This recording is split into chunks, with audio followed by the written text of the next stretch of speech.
Dia 2 de abril de 2015, eu tô aqui na catedral, dentro do castelo da cidade de Praga. Não sei se essa é a catedral do castelo, se é a principal, eu sei que é a primeira da cidade.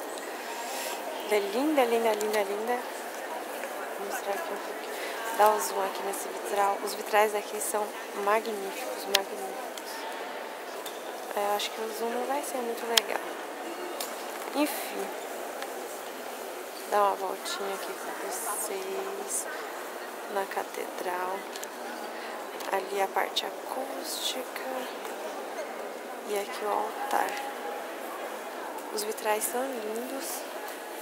Tirei bastante foto, depois eu mostro pra vocês. Mas é isso aí.